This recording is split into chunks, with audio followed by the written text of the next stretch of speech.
আসসালামু আলাইকুম সবাইকে। আশা করি আপনারা সবাই ভালো আছেন।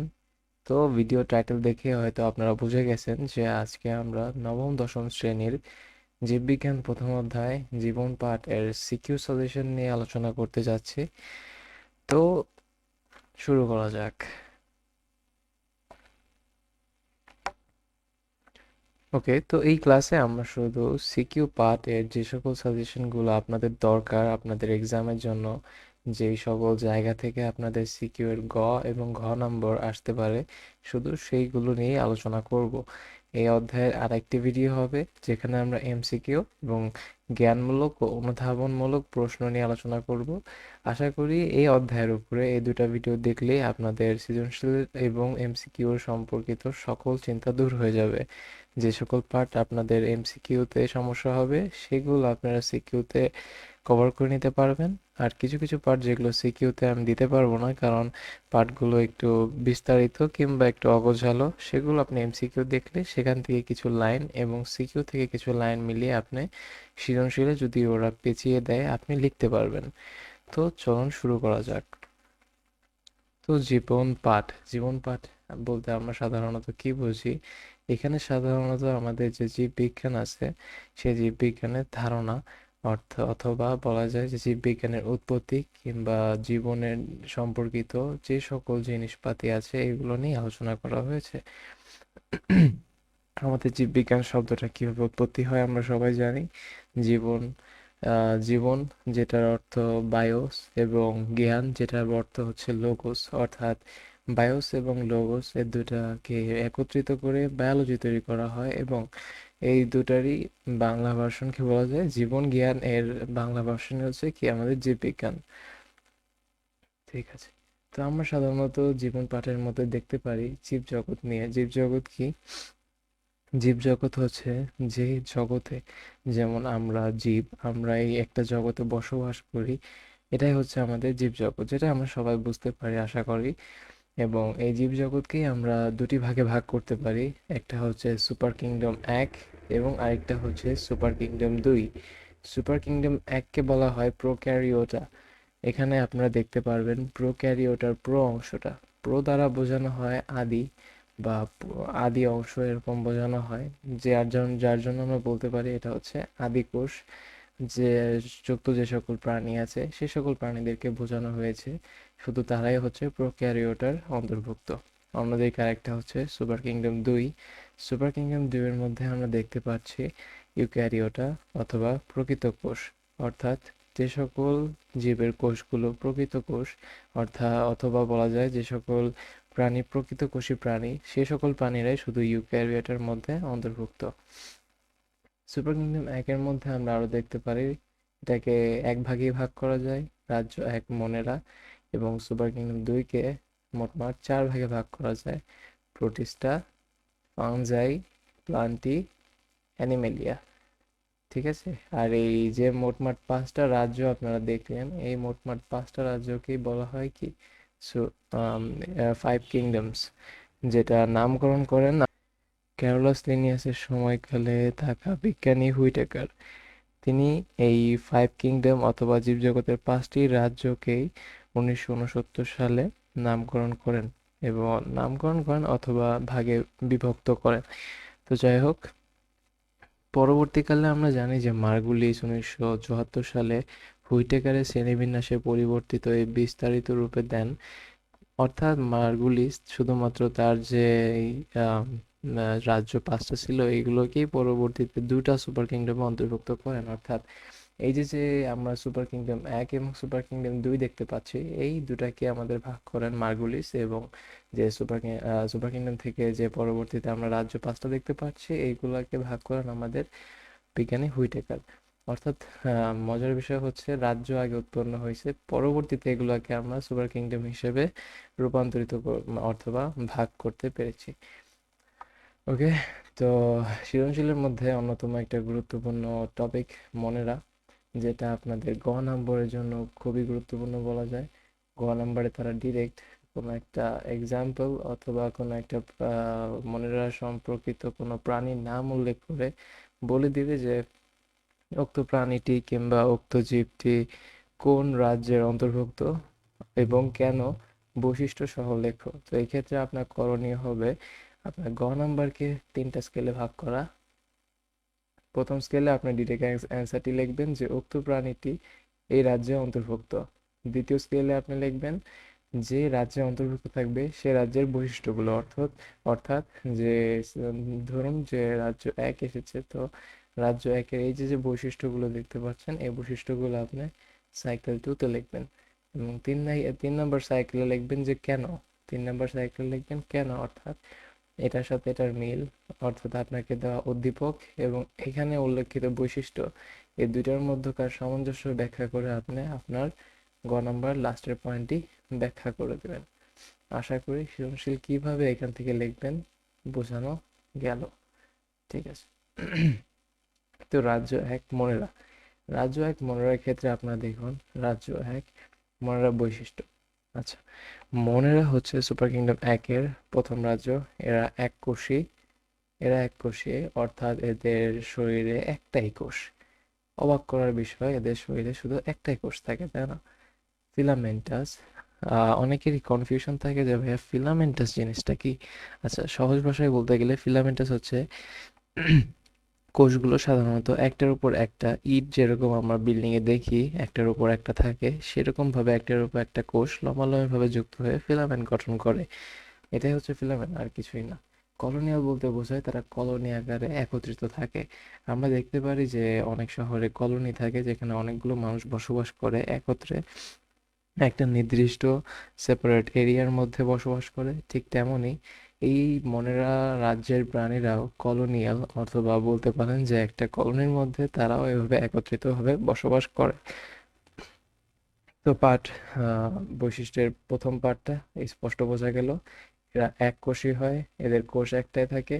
এরা ফিলামেন্টাস, এদের কোষগুলো এরা সাধারণত একটার উপর একটা ফিলামেন্ট গঠন করে। ওই যে বললাম আমি যে একটার উপর একটা লম্বালম্বি ভাবে গঠন করে, এই লম্বালম্বি ভাবে গঠন করাকে বলা হয় ফিলামেন্ট গঠন করা, সেটাকে বলা হয় ফিলামেন্টাস। এবং তারা কলোনি আকারে একত্রিত ভাবে বসবাস করে, যার জন্য বলা যায় ওরা কলোনিয়াল। ওকে, 2 নম্বর পয়েন্টে আসি আমরা। কোষে ক্রোমাটিন বস্তু থাকে কিন্তু নিউক্লিওলাস ও নিউক্লিয়ার পর্দা নেই।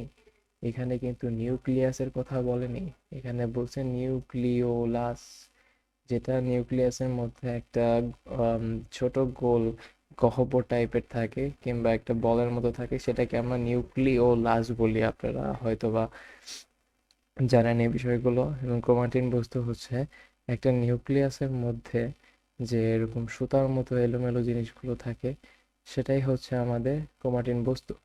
এবং এর ভিতরে এই যে গোল একটা গাঢ় কালো অংশ থাকে, সেটাই হচ্ছে নিউক্লিওলাস।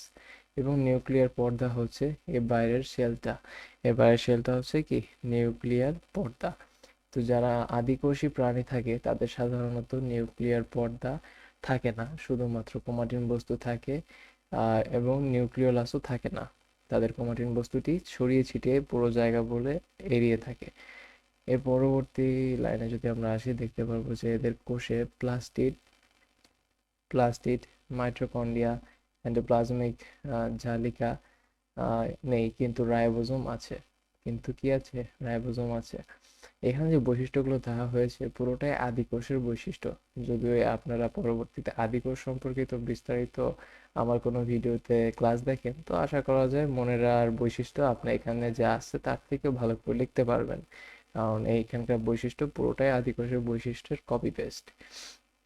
অর্থাৎ এদের যে নর্মাল অঙ্গাণুগুলো একটা কোষের মধ্যে থাকার প্রয়োজন, যেমন প্লাস্টিড, মাইটোকন্ড্রিয়া, এন্ডোপ্লাজমিক জালিকা, তারপর নিউক্লিওলাস, নিউক্লিয়ার পর্দা, এগুলো কিছুই নেই। শুধু আছে কি ক্রোমাটিন বস্তু বা তন্তু, যেটাই আপনি খুশি বলতে পারেন, এবং রাইবোজোম। রাইবোজোমকে সাধারণত আবার 2 ভাগে ভাগ করা যায়, একটা হচ্ছে 70S এবং 80S। ওটা না জানলেও হবে, আপনারা যখন ইন্টারমিডিয়েট লেভেলে উঠবেন তখন অবশ্যই আপনারা সেটা সম্পর্কে অবগত থাকবেন।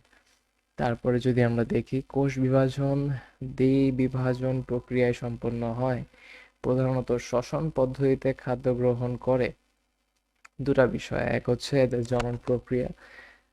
এদের জনন প্রক্রিয়া সাধারণত দ্বিবিভাজন প্রক্রিয়ায় হয়, অর্থাৎ একটা থেকে বিভাজিত হয়ে 2টা হয়ে যায়। স্বাভাবিক বাংলা কথা একটা থেকে বিভাজিত হয়ে দুইটা হয়ে যায়।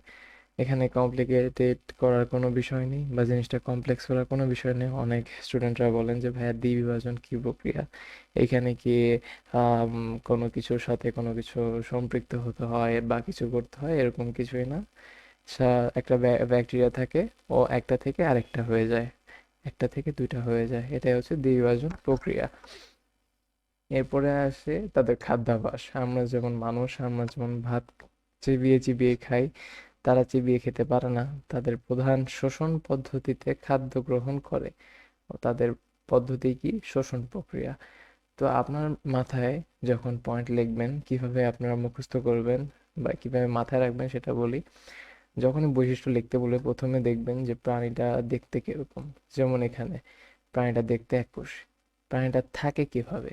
কলোনিয়াল ভাবে থাকে, তারা ফিলামেন্টাস আকারে থাকে। এবং পরবর্তীতে আপনি দেখবেন যে এই যে যে প্রাণীটা নিয়ে আলোচনা করা হচ্ছে, এই প্রাণীটার দেহবাস কিরকম বা তাদের দেহের আকৃতি কিরকম বা তাদের দেহের মধ্যে কি কি থাকে। আরেকটা পয়েন্ট, তাদের দেহের মধ্যে এই যে প্লাস্টিড, মাইটোকন্ড্রিয়া, এন্ডোপ্লাজমিক জালিকা ইত্যাদি নেই, নিউক্লিওলাস নেই, নিউক্লিয়ার পর্দা নেই, শুধু আছে কি ক্রোমাটিন বস্তু। তারপরে আপনারা নিজেকে প্রশ্ন করবেন যে উক্ত প্রাণীটির মধ্যে বা উক্ত প্রাণীটি কিভাবে তাদের পরবর্তী বংশধরকে প্রস্তুত করে কিংবা কিভাবে তাদের জনন প্রক্রিয়া সম্পন্ন করে। তারা দ্বিবিভাজন প্রক্রিয়া ভাবে সম্পন্ন করে। এরপরে আপনারা জানবেন যে প্রাণীটি খাদ্য কিভাবে খায়। তখন আপনারা বুঝতে পারবেন যে উক্ত প্রাণীটি কিভাবে খায়, শোষণ প্রক্রিয়া খাদ্য গ্রহণ করে। তবে কেউ কেউ ফটোসিনথেসিস বা সালোকসংশ্লেষণ পদ্ধতিতেও কি খাদ্য প্রস্তুত করে। ফটোসিনথেসিস বা সালোকসংশ্লেষণ অর্থাৎ উদ্ভিদ যেভাবে খাদ্য প্রস্তুত করে, কিছু কিছু মনেরা রাজ্যের প্রাণী আছে যারা এইভাবেও খাদ্য প্রস্তুত করতে সক্ষম। তো আপনাদেরকে আশা করি পয়েন্টগুলো বুঝাতে পারছি। এই সকল কোয়েশ্চেনগুলো যখন একটা প্রশ্ন দেখার পর আপনি নিজেকে করবেন, তখনই আপনার সেই প্রশ্নগুলোর জবাব হিসেবে এই উত্তরগুলো ভেসে উঠবে এবং আপনি বৈশিষ্ট্যগুলো লিখতে পারবেন। আপনি চাইলে 4 নম্বর বৈশিষ্ট্যকে 2 ভাগ করে 5 নম্বরও লিখতে পারেন। যেভাবে আপনি আরেকটু সৌন্দর্য বাড়িয়ে খাতায় লিখবেন, ততই বেশি মার্ক পাবেন। এবং আসি আমরা উদাহরণে আসে নীলাভ, সবুজ, শৈবাল এবং ব্যাকটেরিয়া। মনে রাখবেন এই উদাহরণগুলোই সাধারণত উদ্দীপকে দিয়ে দেওয়া হয় এবং বলা হয় যে উক্ত প্রাণীটি কোন রাজ্যের বা কোন সুপার কিংডমের অন্তর্ভুক্ত বৈশিষ্ট্য লেখো। তো আশা করি আপনারা মনেরা রাজ্যের সম্পূর্ণ এক্সপ্লেনেশনটি বুঝতে পেরেছেন। তারপর যদি এটা নিয়ে কোনো কোয়েশ্চেন থাকে আপনারা কমেন্টে জানাতে পারেন। এরপরে আসি আমরা সুপার কিংডম 2 এর রাজ্য 2 প্রতিষ্ঠা। তো প্রতিষ্ঠাতে আমরা একটু ভালো করে দেখি বৈশিষ্ট্যগুলো। আগের মতো করে আমরা অ্যানালাইজ করব প্রতিষ্ঠা দেখতে কিরকম, কিংবা ওর কোষ কিরকম। যেমন এখানে আমরা দেখছিলাম যে এরা এক কোষী, ঠিক তেমনি এই যে প্রথম প্রশ্নটার মতোই যে প্রতিষ্ঠা দেখতে কিরকম। তো ভাইয়া প্রতিষ্ঠা প্রতিষ্ঠা এক কোষীয় হতে পারে বা বহু কোষীয় হতে পারে, ওর উপর ডিপেন্ড করে ও কোনটা পছন্দ করে। না, এরকম না। প্রতিষ্ঠার মধ্যে যে সকল প্রাণী আছে তাদের মধ্যে কেউ কেউ এককোষী হয় এবং কেউ কেউ বহুকোষী হয়। তো আমরা জানলাম পরবর্তীতে তারা কিভাবে বসবাস করে। তারা একা একাও বসবাস করতে পারে, তারা কলোনিয়াল বা দলবদ্ধ বা ফিলামেন্টাস এবং সুগঠিত নিউক্লিয়াস বিশিষ্ট। একটা পয়েন্ট ভাইয়া মাথায় রাখবেন, এটাই হচ্ছে মেন ডিফারেন্স আদি কোষ এবং প্রকৃত কোষের ক্ষেত্রে। সুগঠিত নিউক্লিয়াস বিশিষ্ট যে সকল প্রাণী আছে এরা সবাই প্রকৃত কোষের অন্তর্ভুক্ত বা প্রকৃত কোষ নিয়ে গঠিত। অন্যদিকে যে সকল প্রাণীর নিউক্লিয়াস সুগঠিত নয় তারাই হচ্ছে আদিকোষী। আমাদের সুপার কিংডম 1 বা প্রোক্যারিওটা এটা পুরোটাই ছিল আদিকোষ। তো এই সুপার কিংডম 1 এর মধ্যে যত প্রাণী আছে কারোরই নিউক্লিয়াস সুগঠিত নয়। কিন্তু সুপার কিংডম 2 এর মধ্যে যে প্রকৃত কোষী, এদের মধ্যে যত প্রাণী আছে সবারই, প্রায় সবারই নিউক্লিয়াস সুগঠিত। বোঝা গেল? তো আমরা এর পরবর্তী এইভাবে আপনি যখন প্রশ্ন করবেন নিজেকে, তখন আপনি ক্লিয়ার হবেন ধীরে ধীরে। তো 1 নম্বর পয়েন্ট ক্লিয়ার যে এরা এককোষী বা বহুকোষী হতে পারে। এদের একক বা কলোনিয়াল বা দলবদ্ধ বা ফিলামেন্টাস এবং সুগঠিত নিউক্লিয়াস বিশিষ্ট প্রাণী। আমার কথার দিকে খেয়াল করুন আপনি। যত আপনি এটা শুনবেন কিংবা যত আপনি এভাবে নিজেকে যতবার বলবেন, আপনার ব্রেনের মধ্যে জিনিসটা তত বেশি জায়গা করে নেবে। আর এতে আপনার মুখস্থ করার ক্যাপাসিটি বাড়বে এবং আপনার কিউরিসিটিও বাড়বে যে হ্যাঁ আমি নতুন কিছু একটা শিখছি। পরবর্তী 2 নম্বর পয়েন্টে যদি দেখা যায়, কোষের ক্রোমাটিন বস্তু নিউক্লিয়ার পর্দা দ্বারা পরিবৃত্ত থাকে। কোষের ক্রোমাটিন বস্তু নিউক্লিয়ার পর্দা দ্বারা পরিবৃত্ত থাকে। দেখুন, একটু আগে আমরা দেখাইছিলাম না একটা নিউক্লিয়াস যেটার মধ্যে ক্রোমাটিন বস্তু এরকম পেঁচায় মেচায় থাকে, এরকম অনেক পেঁচায় মেচায় থাকে, এর ভিতরে নিউক্লিওলাস থাকে এরকম গোল একটা, আরো কিছু থাকে, এখন জানার দরকার নেই, ধীরে ধীরে জানেন। তো এই যে যে বাইরে একটা সার্কেল দিলাম না আমি, এই বাইরের সার্কেলটাই হচ্ছে এই যে নিউক্লিয়ার পর্দাটা। তো যেই সকল নিউক্লিয়াস সুগঠিতভাবে গঠিত থাকে কিংবা যেগুলোকে যে সুগঠিত নিউক্লিয়াস বিশিষ্ট বললাম এভাবে থাকে, তাদের প্রত্যেকটা নিউক্লিয়াসই এইভাবে পর্দা দ্বারা আবৃত থাকে, তাদের নিউক্লিওলাসও থাকে। অর্থাৎ উপরে আদিকোষের ক্ষেত্রে কিংবা মনিলার ক্ষেত্রে যে সকল জিনিস আমরা দেখলাম নেই, সেই সকল জিনিস প্রোটিস্টার ক্ষেত্রে আমরা পেয়ে যাব, কারণ প্রোটিস্টা একটা প্রকৃতকোষী প্রাণী। ওকে, পরিবৃত্ত থাকে মানে যে আবৃত থাকে। আপনার যদি পরিবৃত্ত ওয়ার্ড পছন্দ না হয় আপনার আবৃত লিখতে পারেন, কোনো অসুবিধা নেই। ক্রোমাটিন বস্তুতে ডিএনএ, আরএনএ এবং প্রোটিন থাকে। ক্রোমাটিন বস্তু সাধারণত ডিএনএ, আরএনএ এবং প্রোটিন দ্বারাই গঠিত হয়। যে সকল নিউক্লিয়াস এর মধ্যে সাধারণত ক্রোমাটিন বস্তু থাকে, এই সকল ক্রোমাটিন বস্তুর মধ্যে ডিএনএ, আরএনএ এবং প্রোটিন থাকে, যেগুলো পরবর্তীতে বংশবৃদ্ধিতে সহায়তা করে। এটা ধীরে ধীরে আপনারা শিখবেন সামনে। কোষে সকল ধরনের অঙ্গাণু থাকে, এই দেখুন পার্থক্যটি দেখুন, কোষে সকল ধরনের অঙ্গাণু থাকে। মনেরার ক্ষেত্রে আমরা জানতাম এটা আদিকোষী, তো এই ক্ষেত্রে দেখুন প্লাস্টিড নাই, মাইটোকন্ড্রিয়া নাই, এন্ডোপ্লাজমিক জালিকা নাই, নিউক্লিওলাস নাই, নিউক্লিয়ার পর্দা নাই, কি আছে আর কিছুই নাই। কিন্তু এখানে দেখেন কোষের সকল ধরনের অঙ্গাণু থাকে, অর্থাৎ এর একটা স্বয়ং সম্পূর্ণ পরিপূর্ণ কোষ, যার জন্য এটাকে বলা হয় এটা একটা প্রকৃত কোষী প্রাণী। ওকে, 5 নম্বর পয়েন্টে আমরা আসলে দেখব খাদ্য গ্রহণ, শোষণ, গ্রহণ বা ফটোসিনথেটিক পদ্ধতিতে ঘটে। এদের খাদ্য গ্রহণ শ্বসন প্রক্রিয়ায় ঘটতে পারে, কিংবা এরা ডিরেক্ট গ্রহণ করতে পারে যেরকম আমরা খাই, বা এরা ফটোসিনথেটিক অর্থাৎ সালোক সংশ্লেষণ, এই যে আমরা পড়েছিলাম ফটোসিনথেসিস, এই প্রক্রিয়াতেও এরা খাদ্য গ্রহণ করতে পারে। মাইটোসিস কোষ বিভাজনের মাধ্যমে অযৌন প্রজনন ঘটে। ওকে, মাইটোসিস কোষ বিভাজনের মাধ্যমে অযৌন প্রজনন ঘটে। মাইটোসিস কোষ বিভাজন কিভাবে হয় এটা পরবর্তীতে আমরা আলোচনা করব অন্য কোনো একটা অধ্যায়ে। আপাতত শুধু এটুকু মাথায় রাখেন যে মাইটোসিস কোষ বিভাজনের মাধ্যমে অযৌন কি অযৌন প্রজনন ঘটে, এবং কনজুগেশন, কনজুগেশনের মাধ্যমে অর্থাৎ জৈবনিকভাবে ভিন্ন কিন্তু গাঠনিকভাবে এক, এরূপ দুটি গ্যামেটের মিলনের মাধ্যমে যৌন প্রজনন ঘটে। এটা খুবই সহজ একটা কথা, কিন্তু এখানে লিখছে একটু কমপ্লিকেটেড ভাবে, যার কারণে হয়তো বা অনেকে গুলায় যায়, আমি জানি না কেন। দেখুন, কনজুগেশনের মাধ্যমে অর্থাৎ দেখুন কি বলছে, জৈবনিকভাবে ভিন্ন কিন্তু গাঠনিকভাবে এক, জৈবনিকভাবে ভিন্ন কিন্তু গাঠনিকভাবে এক। যেমন সাপোজ স্পার্ম এবং ডিম্বাণু, এরা দুইটা দুইটা ভিন্ন গ্যামেট, এই দুইটা গ্যামেটের মিলনের ফলে কি জাইগোট উৎপন্ন হয় না? ঠিক একইভাবে এখানে বলছে এরকম দুইটা, শুধু মনে রাখবেন জৈবনিকভাবে ভিন্ন অর্থাৎ জীবগত বৈশিষ্ট্যর দিক দিয়ে ভিন্ন কিন্তু গঠনগতভাবে এক, এরকম দুটি গ্যামেটের মিলনের মাধ্যমে যৌন প্রজনন ঘটে। যৌন প্রজনন ঘটে, যৌন প্রজনন, সরি, মাইটোসিসের মাধ্যমে আমাদের কনজুগেশন, সরি, তো মাইটোসিসের মাধ্যমে অযৌন প্রজনন এবং কনজুগেশনের মাধ্যমে যৌন প্রজনন ঘটে। যদি পরীক্ষায় প্রশ্ন আসে কনজুগেশন কাকে বলে, তো আপনারা জাস্ট দুটা পয়েন্ট দিয়ে লিখে দিবেন যে ভাইয়া জৈবনিকভাবে ভিন্ন কিন্তু গাঠনিক বা গঠনগতভাবে এক, এরূপ দুটি গ্যামেটের মিলনের মাধ্যমে যৌন প্রজনন ঘটে। বাস, শেষ। আর 7 নম্বর পয়েন্ট হচ্ছে কোনো ভ্রূণ গঠিত হয় না। এদের কি কোনো ভ্রূণ গঠিত হয় না? তো এদের কি কোনো ভ্রূণ গঠিত হয় না? এদের কোনো ভ্রূণ গঠিত হয় না। ভ্রূণ কি ভাইয়া, যখন শুক্রাণু, ডিম্বাণু এইগুলোকে মিক্স করার পরে জাইগোট উৎপন্ন হয়, অর্থাৎ যেটা কে একদম পূর্ব সেল বলা হয়, আপনি একদম শুরুর অবস্থায় যেভাবে ছিলেন এটা জাইগোট হিসেবে ছিলেন, সেই জাইগোটটা পরবর্তীতে যখন একটা বড় একটা মাংসপিণ্ডে উৎপন্ন হয়, অর্থাৎ পুরোপুরি একটা বাচ্চাও না, কিন্তু পুরোপুরি একটা মানুষও না।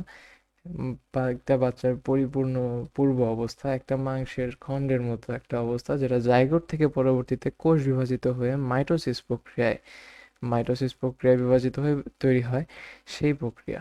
কিন্তু এই প্রক্রিয়া কোনো ভ্রূণই গঠিত হয় না, দেখতে পাচ্ছেন? ডিরেক্ট এখান থেকে বড় হয়ে চলে যায়, কোনো ভ্রূণই গঠিত হয় না। উদাহরণ দেখতে পারবো আমরা অ্যামিবা, প্যারামেসিয়াম, এককোষী ও বহুকোষী শৈবাল। উদাহরণগুলা মাস্ট, মনে রাখবেন মাস্ট, প্রতিদিন হয়তো সকালে একবার উঠে উঠে উদাহরণগুলো পড়বেন একবার করে, কারণ বৈশিষ্ট্যগুলো যখন আপনি একবার, আমি যেভাবে বলতেছি এভাবে করে যদি প্রতিদিন নিজে একবার করে দেখেন, প্রতিদিন না 3 বার যদি নিজে এভাবে দেখেন, আশা করি সবগুলো মনে থাকবে। এবং নিজেকে যেভাবে আমি প্রশ্ন করা শিখালাম, এইভাবে যখন আপনি প্রশ্ন করবেন যে এই প্রাণীটার খাদ্যাভ্যাস কি, এই প্রাণীটা দেখতে কেমন, এই প্রাণীটা কিভাবে খাদ্য উৎপন্ন করে, এই প্রাণীটার অঙ্গাণু আছে কি কি, এভাবে যখন আপনি নিজেকে প্রশ্ন করবেন, সকল বৈশিষ্ট্যগুলো আপনার চোখের সামনে পরীক্ষার হলে ভাসবে। আশা করা যায় ক্লিয়ার। তারপরে আসি আমরা রাজ্য 3-এ। তো রাজ্য 3 হচ্ছে ফানজাই। ফানজাইয়ের বৈশিষ্ট্যগুলো দেখি। অধিকাংশই স্থলজ, মৃতজীবী বা পরজীবী। অর্থাৎ ফানজাই রাজ্যের মধ্যে অধিকাংশ প্রাণীগুলো স্থলে বসবাস করে, এবং তাদের মধ্যে কেউ কেউ নিজে বসবাস করে বা নিজের মতো স্বাধীনভাবে বসবাস করে বা মৃতজীবী, কিংবা কেউ কেউ পরজীবী বা অন্যের উপরে বসবাস করে, অন্যের উপর নির্ভর করে বসবাস করে। তো আশা করি বোঝা গেছে এটা। অধিকাংশই জলজ, অর্থাৎ স্থলজ, অর্থাৎ জলজ বা পানিতে বসবাস করে, এরকম ফানজাই টাইপের জীব কমই আছে দুনিয়াতে। এরপরে দেখা যাচ্ছে দেহ এককোষী অথবা মাইসেলিয়াম। মাইসেলিয়াম দিয়ে গঠিত। এদের দেহ কিভাবে গঠিত? এদের দেহ এককোষী।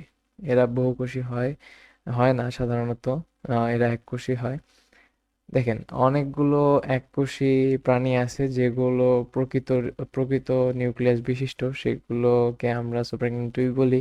কিন্তু এরকম কোনো বহুকোষী নেই যেগুলো আপনাদের সুপার কিংডম 1 অন্তর্ভুক্ত। অর্থাৎ বলা যেতে পারে যে সকল সকল বহুকোষী প্রকৃত কোষী, কিন্তু সকল এককোষী কিন্তু প্রকৃত কোষী নয়। আশা করি সবাই বুঝতে পারছেন।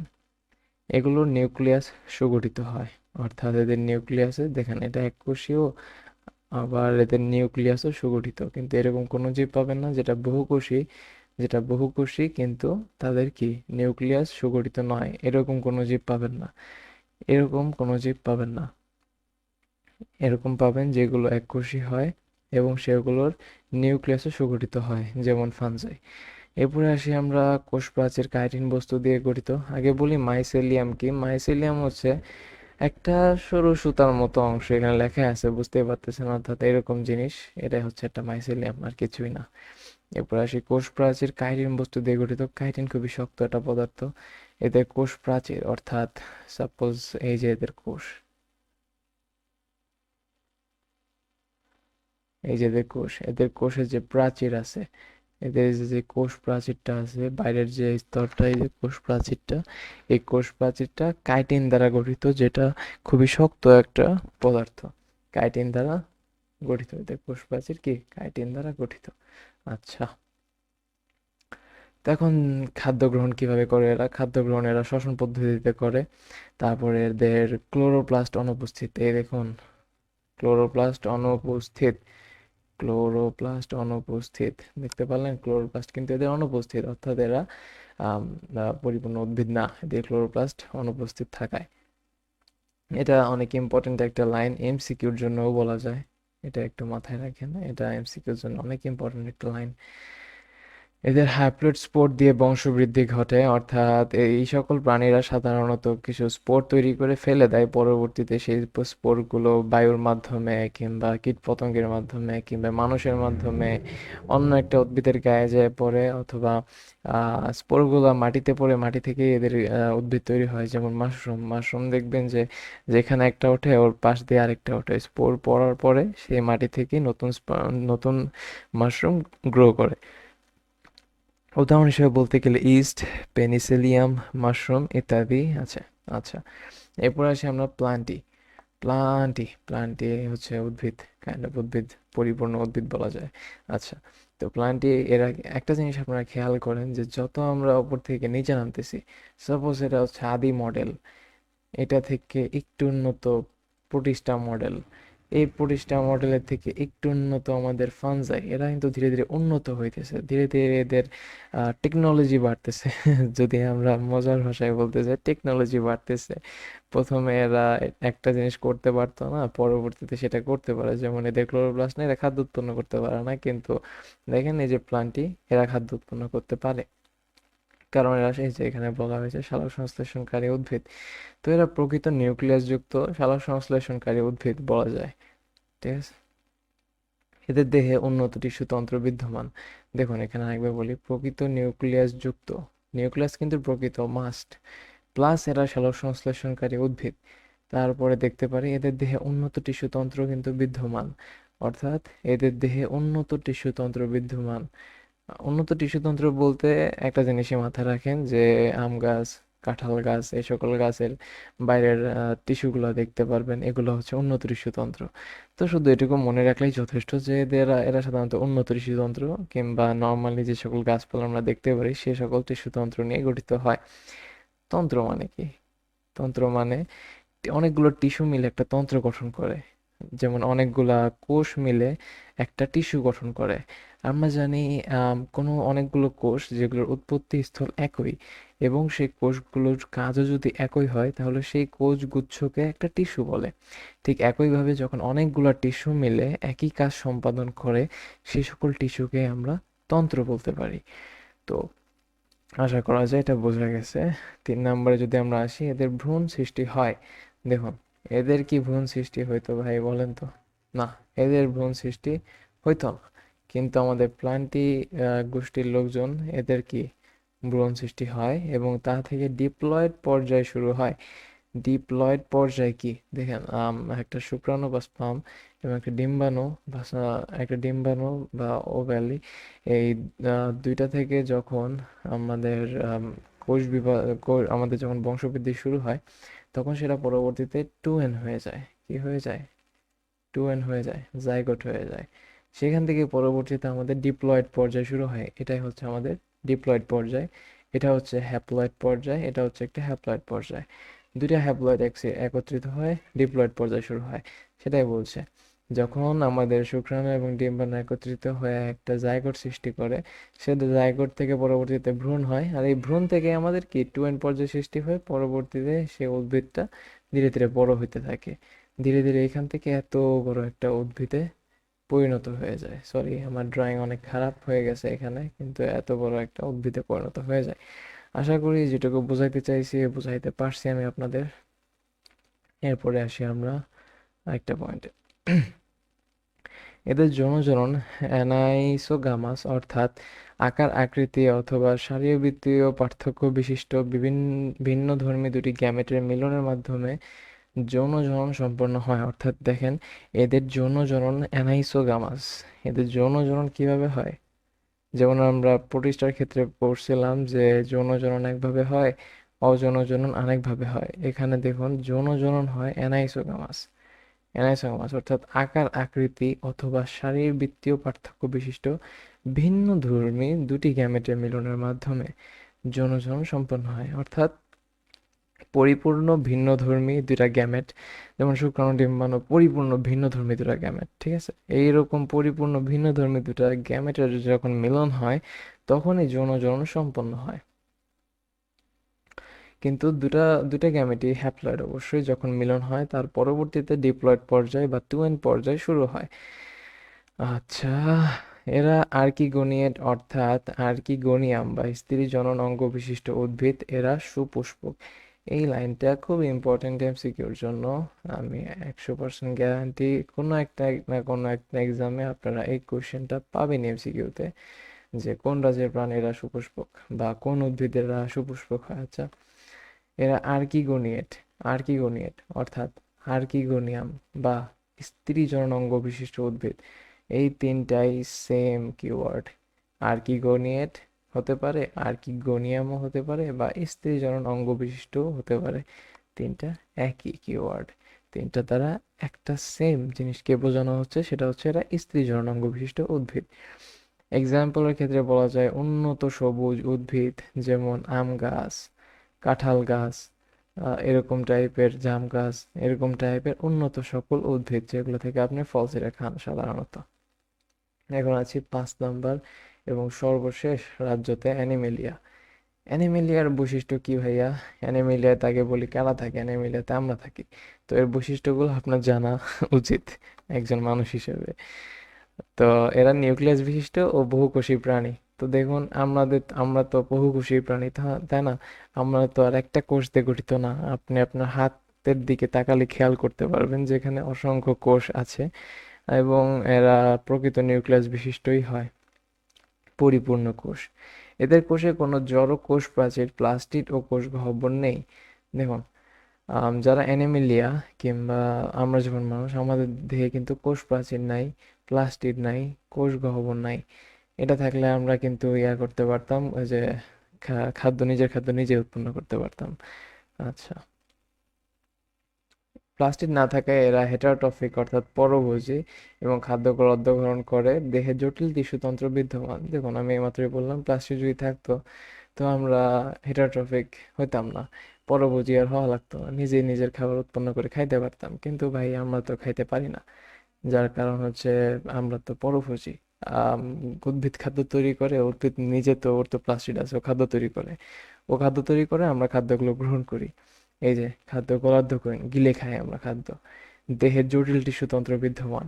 আমাদের দেহে কিন্তু উন্নত টিস্যুতন্ত্রের উপরের মাত্রা হচ্ছে জটিল টিস্যুতন্ত্র, অর্থাৎ আমাদের টিস্যুগুলো একটু জটিল কিংবা একটু কমপ্লেক্স, বুঝতে কমপ্লেক্স। তো জটিল টিস্যুতন্ত্র বিদ্যমান। এরা প্রধানত যৌন জননের মাধ্যমে বংশবৃদ্ধি করে। তো আমরা কিভাবে বংশবৃদ্ধি করি? যৌন জননের মাধ্যমে বংশবৃদ্ধি করি। আমাদের যারা অ্যানিমিলিয়া কিংবা যারা স্তন্যপায়ী প্রাণী, তারা কিন্তু অযৌন জননের মাধ্যমে বংশবৃদ্ধি করতে পারে না। অযৌন জনন হচ্ছে একটা বলা যায় অন্যরকম প্রসেস, যৌন জননের মতো প্রসেস না। তো এই জন্যই বলা যায় যে আমরা যৌন জননের প্রক্রিয়ার মাধ্যমে বংশবৃদ্ধি করি, অযৌন জনন নয়। আমাদের অযৌন জনন এক্সিস্টই করে না আমাদের রাজ্যের মধ্যে। পরিণত ডিপ্লয়েড পুরুষ এবং স্ত্রী প্রাণীর জননাঙ্গ থেকে হ্যাপ্লয়েড গ্যামেট উৎপন্ন হয়। দেখুন, পরিণত ডিপ্লয়েড পুরুষ অর্থাৎ সাপোজ আপনি আপনি একজন পরিপূর্ণ ডিপ্লয়েড পুরুষ। হ্যাঁ, অবশ্যই আপনি একজন পরিপূর্ণ ডিপ্লয়েড পুরুষ, কারণ আপনি টুয়েন নামক কোষ থেকেই পরবর্তীতে আপনি এত বড় একটা মানুষ হয়েছেন। তো আপনি একটা পরিপূর্ণ ডিপ্লয়েড পুরুষ। আপনার থেকে আহ, একটা হ্যাপ্লয়েড গ্যামেট উৎপন্ন হবে।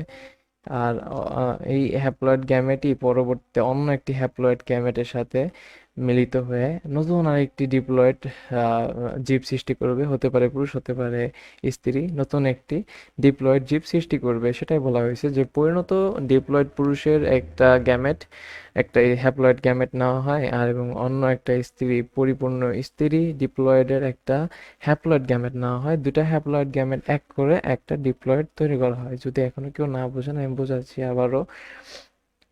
পরিণত ডিপ্লয়েড একটা পুরুষ এবং পরিণত ডিপ্লয়েড একটা স্ত্রীর মধ্য থেকে হ্যাপ্লয়েড একটা গ্যামেট, আরেকজন থেকেও একটা হ্যাপ্লয়েড গ্যামেট নেওয়া হয়। দুইটা হ্যাপ্লয়েড গ্যামেট অর্থাৎ দুইটা এন যখন এক করা হয় তখন সেটা হয়ে যায় ডিপ্লয়েড গ্যামেট। গ্যামেট না বলা যায় না তখন, আর তখন সেটা ডিপ্লয়েডই বলা হয় শুধু, বা টুয়েন। আশা করি বোঝা গেছে। এরপরে ভ্রূণ বিকাশকালীন সময়ে ভ্রূণীয় স্তর সৃষ্টি হয়। যখন ভ্রূণ সৃষ্টি হয় অ্যানিমেলিয়া প্রভৃতি প্রাণীদের, তখন তাদের ভ্রূণীয় স্তর সৃষ্টি হয়। সাধারণত 3টা স্তর সৃষ্টি হয়। এটা এখন আপনারা জানবেন না, যখন আপনারা উপরের লেভেলে যাবেন বা ইন্টারমিডিয়েটে যাবেন তখন জানবেন যে ভ্রূণের স্তর সাধারণত কয়টা হয়। 3টা স্তরে ভ্রূণ ডিভাইডেড থাকে। তাও একটু বলে দিই, এই 3টা স্তরের মাধ্যমে আপনার এক স্তর থেকে হাড্ডি উৎপন্ন হয়, এক স্তর থেকে মাংস উৎপন্ন হয়, এক স্তর থেকে স্কিন উৎপন্ন হয়। এভাবে করে করে ধীরে ধীরে আপনি একজন পরিপূর্ণ মানুষে পরিণত হন। উদাহরণের দিক দিয়ে যদি আমরা বলতে যাই, তো প্রোটোজোয়া ব্যতীত সকল অমেরুদণ্ডী এবং মেরুদণ্ডী প্রাণী কি আমাদের এই অ্যানিমেলিয়ার মধ্যে থাকে। তো প্রোটোজোয়াই একমাত্র প্রাণী যার এই সকল বৈশিষ্ট্য থাকা সত্ত্বেও সে অ্যানিমেলিয়া নয়। তো প্রোটোজোয়া ব্যতীত সকল অমেরুদণ্ডী এবং মেরুদণ্ডী প্রাণী অ্যানিমেলিয়ার মধ্যে অন্তর্ভুক্ত। এখানে আরেকটা পয়েন্ট চাইলে অ্যাড করা যেত কিন্তু ওরা দেয় নাই।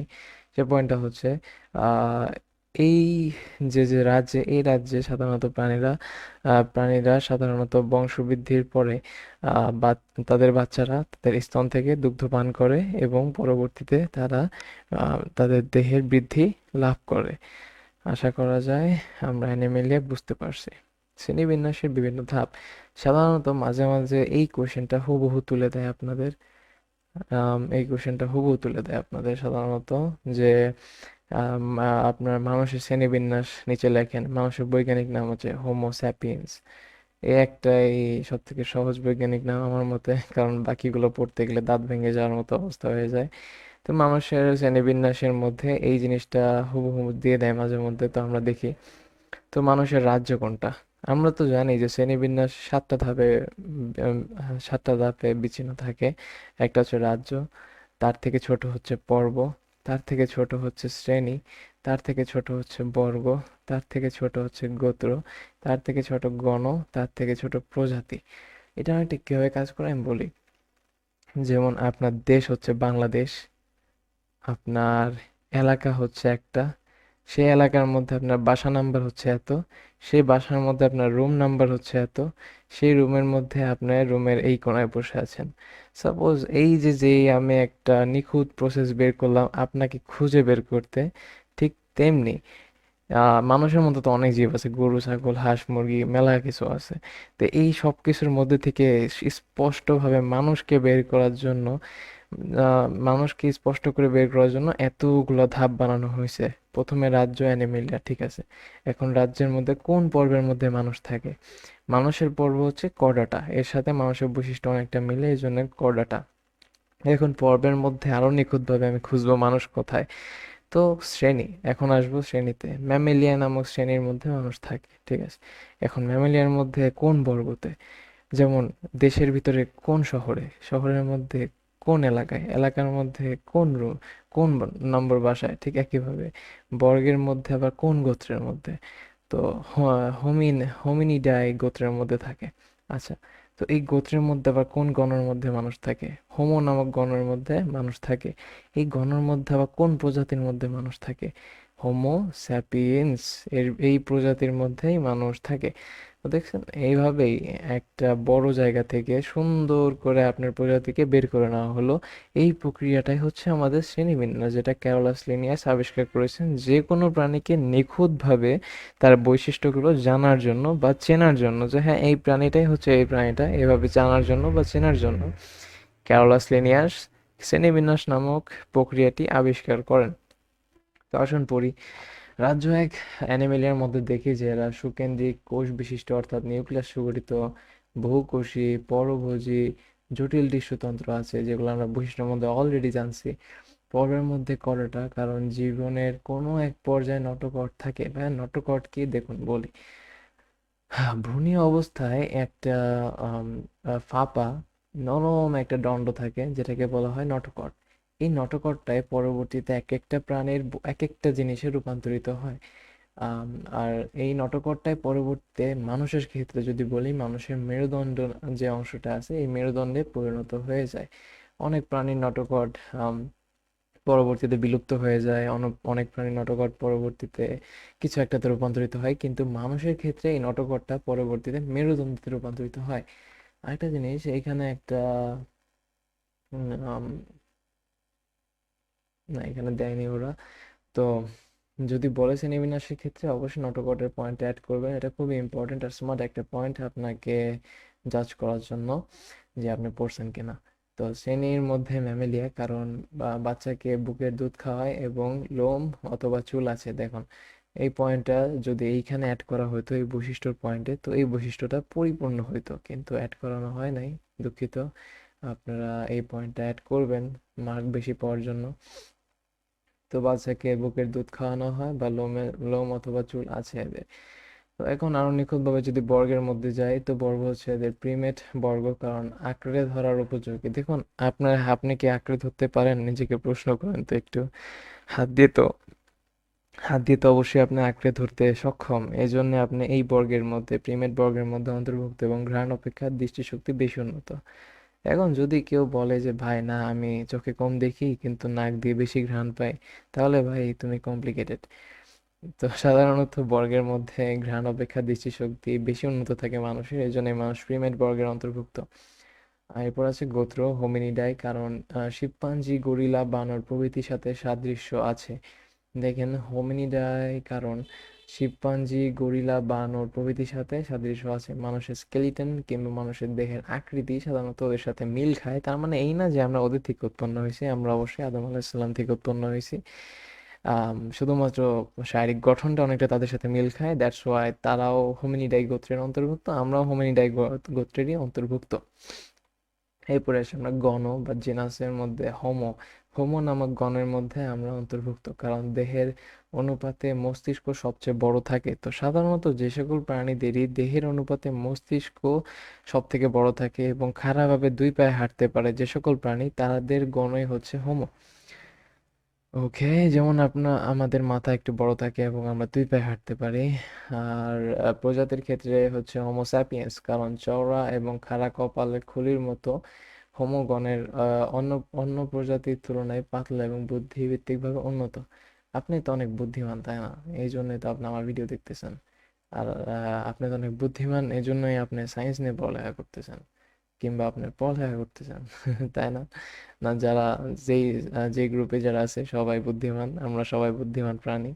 আর এই জন্যই প্রজাতির ক্ষেত্রে বলা যায় যে প্রজাতির ক্ষেত্রে আমরা হোমো স্যাপিয়েন্স, কারণ আমাদের খুলির হাড় হোমোগণের অন্য প্রজাতির তুলনায় একটু পাতলা থাকে। আমাদের খুলির হাড় বলতে মাথার চারপাশের হাড় একটু পাতলা থাকে, কপাল খুলির হাড় একটু পাতলা থাকে এবং বুদ্ধিভিত্তিকভাবে মানুষরা একটু উন্নত হয় অন্যান্য প্রাণী থেকে। গরু ছাগলের থেকে তো উন্নত অবশ্যই। আম, বানর, শিম্পাঞ্জি এগুলো থেকে উন্নত, যার কারণে আমাদের আলাদা একটা প্রজাতি আছে হোমোস্যাপিয়েন্স, শুধুমাত্র নিজেদের বুদ্ধিমত্তার জন্য। আচ্ছা, এখন আসি এই অধ্যায়ের ঘ নাম্বারের সব থেকে ফেভারিট টপিক স্যারদের, যেটা না দিলে স্যারদের পেটের ভাত হজম হয় না। সেটা হচ্ছে দ্বিপদ নামকরণের নিয়মাবলী। দ্বিপদ নামকরণ আবিষ্কার করছিল কে? কমেন্টে লিখে জানাবেন দ্বিপদ নামকরণ কে আবিষ্কার করছে, জানার কথা আপনার।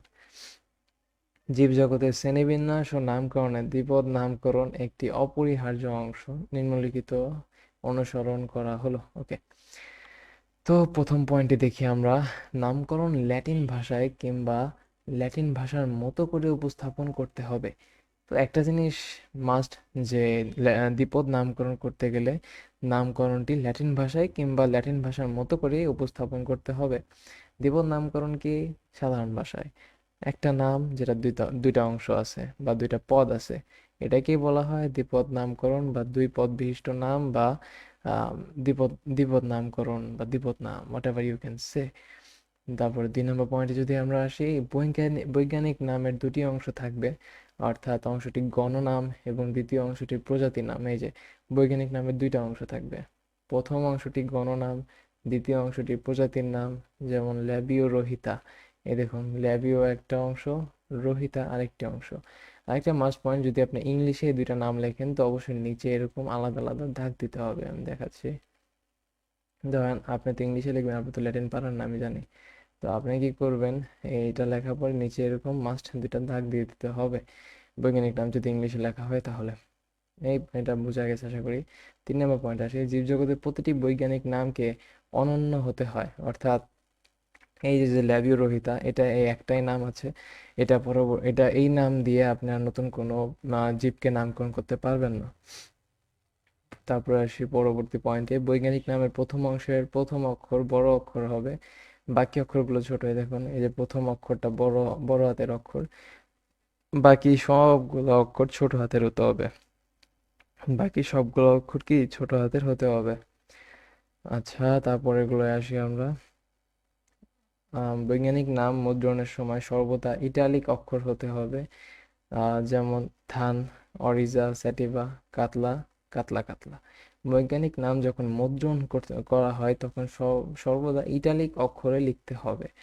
অর্থাৎ ভাষা থাকবে কি, ভাষা থাকবে নামকরণ ল্যাটিন ভাষায়, ভাষা ল্যাটিন ভাষায়, এবং মুদ্রণের সময় সর্বদা ইটালিক অক্ষরে লিখতে হবে। মুদ্রণ করার সময় কি ইটালিক অক্ষরে মুদ্রণ করতে হবে। আশা করি বোঝা গেছে। হাতে লেখার সময় গণ উপজাতির নামের নিচে আলাদা আলাদা দাগ দিতে হবে। আমি কি বলিনি এইমাত্র? এই যে এখানে একটা দাগ, এখানে একটা দাগ, আলাদা আলাদা দুটি দাগ দিতে হবে। অরিজা স্যাটিভা যেমন ধানের নাম, এই যে অরিজা, এই যে স্যাটিভা। কেতলা কেতলা কাতল মাছ, এই যে একটা, এই যে একটা। ঠিক আছে, আশা করা যায় বুঝতে পারছেন।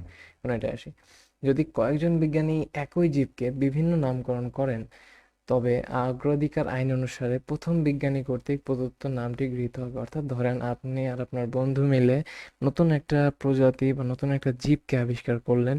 এখন আপনারা দুজন মারামারি করতেছেন যে ভাই আমার নামে জীবের নামকরণ হবে, আমার নামে জীবের নামকরণ হবে, কিন্তু অগ্রাধিকার আইন অনুসারে আপনাদের দুজনের মধ্যে যে বিজ্ঞানী প্রথম সে নামটি দিয়েছিল কিংবা সে নামটি বলেছিল, তার নামটাই প্রথম গৃহীত হবে। এখন আপনারা ঝগড়া করতে পারেন যে কে আগে নাম দিছে, কে আগে নাম দিছে। তো যাই হোক, পরবর্তী পয়েন্টে আসি। যিনি প্রথম কোনো জীবের বিজ্ঞানসম্মত নাম দিবেন, তার নাম প্রকাশের সাল সহ উক্ত জীবের বৈজ্ঞানিক নামের শেষে সংক্ষিপ্ত সংযোজন করতে হবে। বুঝতে পেরেছেন? যিনি প্রথম কোনো জীবের বিজ্ঞানসম্মত নাম দিবেন, তার নাম প্রকাশের সাল সহ, অর্থাৎ তার নাম প্রকাশের সাল উল্লেখ করে দিতে হবে, বৈজ্ঞানিক নামের শেষে সংক্ষেপে সংযোজন করে দিতে হবে। আশা করি আপনারা বুঝতে পারছেন। আমি আরেকটা গুরুত্বপূর্ণ পয়েন্ট অ্যাড করি। আপনাদের ঘ নাম্বারে সাধারণত এই টাইপের কোয়েশ্চেন করবে যে 5টা রাজ্যের মধ্যে কোন দুইটা দুইটা সাপোজ প্রাণীর নাম দিবে। দুইটা প্রাণীর নাম দিয়ে বলবে যে এই দুইটা প্রাণীর মধ্যে কে বেশি উন্নত এবং কেন উন্নত। এরকম তো একটা জিনিস বলি, রাজ্য 1 থেকে রাজ্য 5-এর দিকে শুধুমাত্র খারাপ থেকে উন্নত দিকে আসছে। রাজ্য 1 থেকে 2 বেশি উন্নত, রাজ্য 2 থেকে 3 বেশি উন্নত, 3 থেকে 4 বেশি উন্নত, 4 থেকে 5 বেশি উন্নত, এইভাবে আসছে।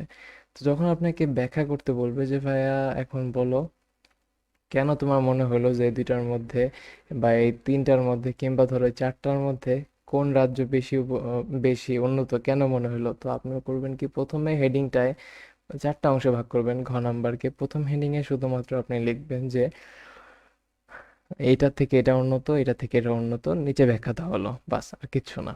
2 নাম্বার পয়েন্ট যেটা আছে এখানে লিখবেন যে এই যে এই রাজ্যের প্রাণীটা বেশি উন্নত, এই রাজ্যের প্রাণীটা বেশি উন্নত, এর বৈশিষ্ট্যগুলো লিখবেন শুধু। 3 নাম্বার পয়েন্টে লিখবেন এই রাজ্যের প্রাণীটা এটার থেকে কম উন্নত, উপরটা থেকে কম উন্নত, এটার বৈশিষ্ট্যগুলো লিখবেন। এখানে কোনো তুলনা বা তফাৎ করতে যাবেন না, এখানে শুধু সেপারেটভাবে বৈশিষ্ট্যগুলো লিখবেন। আর একদম লাস্টের যে পয়েন্টটা পাচ্ছে আপনার, এই লাস্টের পয়েন্টে এসে তুলনা করবেন যে হ্যাঁ এটা থেকে এটা একটু, এটা কম আছে, এটা থেকে এটা এটা বেশি আছে, এরকম তুলনামূলক 1 2 3 4 5 5টা লাইনের মধ্যে কভার করার চেষ্টা করবেন। 3 লাইন হলে বেশি ভালো হয়, 3 থেকে 4 লাইন হলে বেশি ভালো হয়। আর তারপর লাস্টে লিখবেন যে অর্থাৎ বলা যায় এই প্রাণীটার থেকে এই প্রাণীটাই বেশি উন্নত, সাচ অ্যাজ লাইক এই প্রাণীটা সাপোজ মনেরা আর এই প্রাণীটা হচ্ছে প্রোটিস্টা। তো মনেরা থেকে প্রোটিস্টা এই জন্য উন্নত, এখানে শুধু পার্থক্যটা আপনি ব্যাখ্যা করে লিখে দিবেন। আশা করি আজকের ক্লাস সম্পূর্ণটা বুঝতে পারছেন। যদি কোনো পার্টে সমস্যা থাকে আমি অনুরোধ করব আরেকবার ভিডিওটি দেখতে। এবং আমি হচ্ছি আপনাদের মোহাম্মদ মিদুল ভাই। যদি কারো কোনো কোয়েশ্চেন থাকে এই টপিক কিংবা আজকের সিকিউ সাজেশনের উপরে, তো আপনারা কমেন্টে লিখতে পারেন, অবশ্যই আমি দেখে দিব, অবশ্যই আমি রিপ্লাই দেওয়ার চেষ্টা করব। এবং পাশাপাশি এইখান থেকে সিকিউর আপনার ম্যাক্সিমাম কোয়েশ্চেন চলে আসবে। আর যদি সিকিউতে স্যাররা একটু বেশি ঘাড়ামি করে কিংবা স্যাররা একটু বেশি কমপ্লেক্স করার চেষ্টা করে, তো ইনশাল্লাহ নেক্সটে যে অনুধাবন জ্ঞানমূলক এবং এমসিকিউ ক্লাসটা দিচ্ছি আমি অধ্যায়ের উপরে, সেই ক্লাসের সম্পূর্ণ জিনিসটাই ক্লিয়ার হয়ে যাবে। তো এরকম নতুন নতুন ক্লাস পাওয়ার জন্য অবশ্যই সাবস্ক্রাইব করে নিন আমাদের চ্যানেল টিউটর ভাইকে এবং পাশে থাকুন। আল্লাহ হাফেজ, দেখা হবে পরবর্তী ক্লাসে।